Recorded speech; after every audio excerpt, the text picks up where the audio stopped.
After watching this video lecture, students will be able to describe the steps to prepare solutions, as well as prepare dilute solutions and explain the subsequent calculations connected. So the preparation procedures that we're going to be using to make solutions are going to vary depending on if we are preparing a molal or a molarity solution. So we're going to start by talking about the molarity solution and its steps, and then we'll talk about the molal solution. So step one is going to be to obtain the equipment that you need. Okay, so if you're making a 500 milliliter solution, you're going to need a 500 milliliter volumetric flask.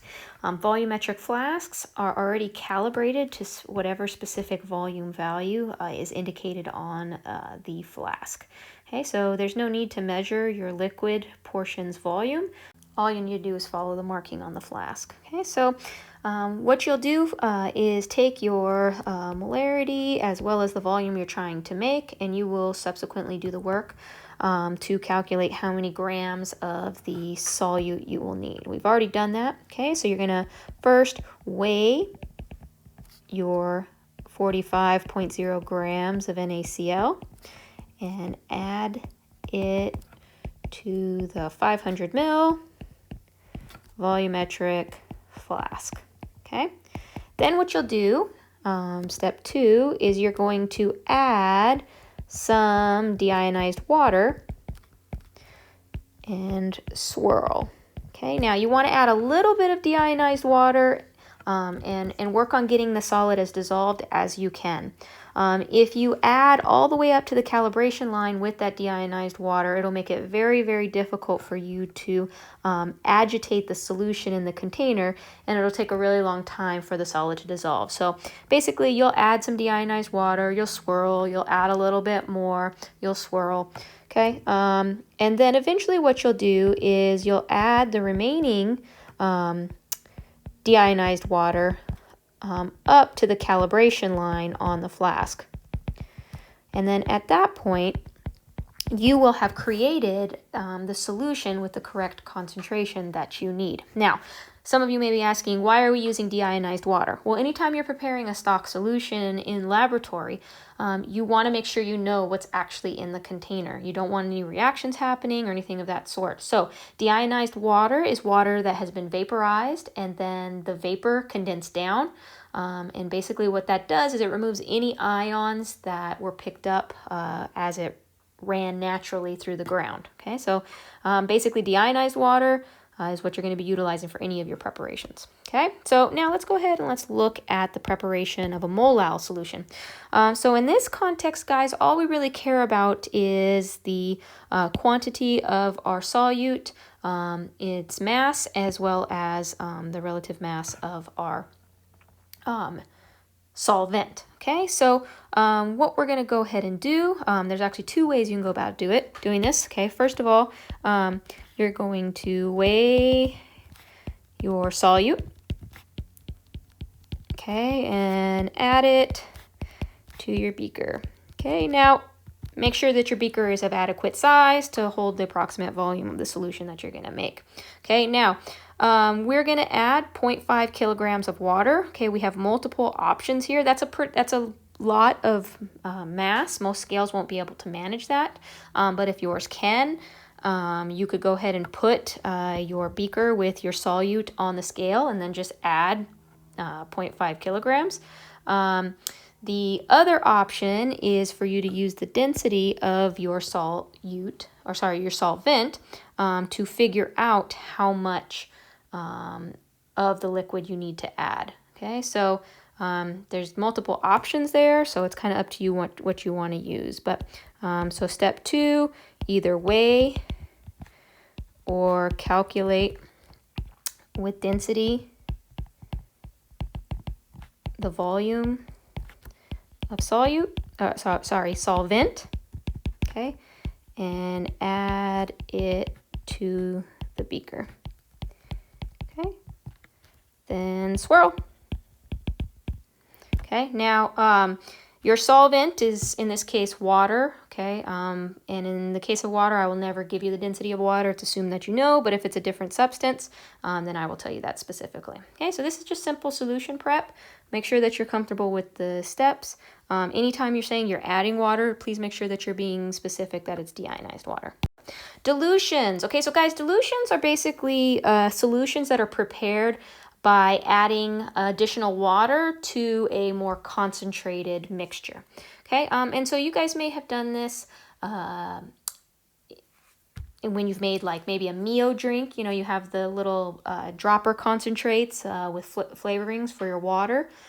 So basically, you know, you add a little bit of that Mio to, you know, your glass full of water, and you subsequently have a drink that, you know, tastes pretty good.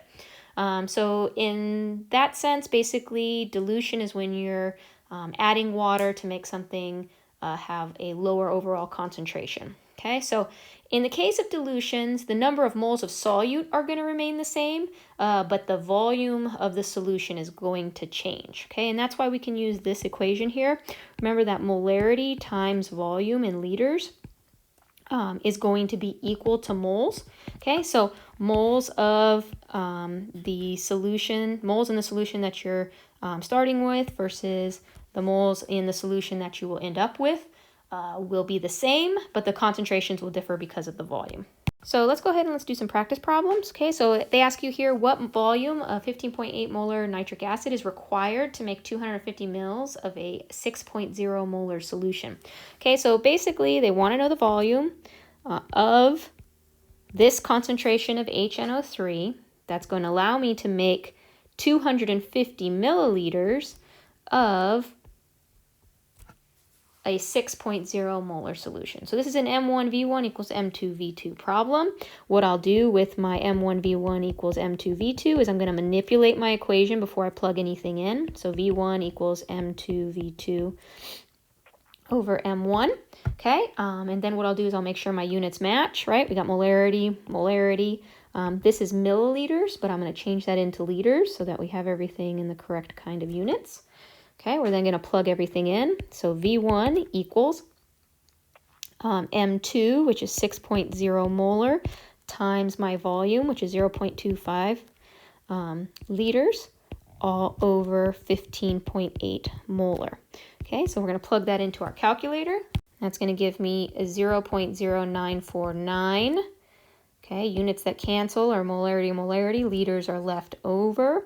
Okay, and then significant figures wise, we got 2, so 0.095 liters, or 95 milliliters is what I would need of the 15.8 molar HNO3. Okay, now what you guys need to notice here or recognize here is that I am taking a more concentrated solution. I'm taking 95 mils of the more concentrated solution, and I'm diluting it up to 250 milliliters so that I have a 6 molar solution. So in this case, when we're preparing this solution, we're still going to use a volumetric flask. We're still going to have to measure everything. But in the case of this particular problem, we're going to have to measure out our solute with a slightly different instrument, right? We're not going to do it by mass, we do it by volume. So that's when a volumetric flask or a pipette would come into play. Okay, let's go ahead and let's look at this next problem. It says, what is the new concentration of a solution when 10 milliliters of 2.2 molar sodium chloride is diluted to 100 milliliters with deionized water? So once again, this is an M1V1 problem.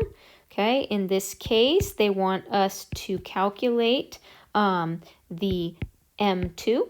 Okay, so we got M1V1 equals M2V2. We're going to manipulate and solve for M2. Okay, so M2 equals M1V1 over V2. Okay, we're then going to put all of our units into liters. Okay, so we're going to move our decimals here and here. Okay, and then we're going to plug in our values. So M2 is going to be equal to M1, which is 2.2 molar, times our V1 is going to be 0.0100 liters divided by 0.1000 liters. Okay, we're going to plug that into our calculators, and that's going to give us 0.22 molar as our new dilute solutions concentration. So I want to go ahead and talk about acid solution preparation, and I want to talk about it in the context of the first question on the previous slide. Okay, so basically on the last slide, we calculated that we needed 95 milliliters of our 15.8 molar HNO3 in order to create this solution here. Okay, and of course we need a 250 milliliter volumetric flask. We would measure out our 95 milliliters of the concentrated HNO3. So when we do this, or when we've shown other examples, we normally put the solute in first and then added water. But in the case of acids, when acids get dissolved in water, a lot of times they will release heat. And that heat can obviously is going to be transferred into whatever gets put into the solution. So if you add the acid and then follow it up with the water, what will end up happening is that heat transfer will cause the the liquid water to vaporize, and you'll subsequently end up with splattering. And splattering and concentrated acids are no good situation. So what you would need to make sure that you do before you add your acid is that you put a little bit of water in the container. Okay, so you would add some deionized water followed by your acid, and then go through the normal dilution procedures. Okay, so we follow the little memory device here called do as you oughta, add acid to water, or I always remembered it by A&W root beer, acid to water. That's how I always remembered. But whatever you need to do, always remember that you always add acid to the water whenever you're doing these preparations.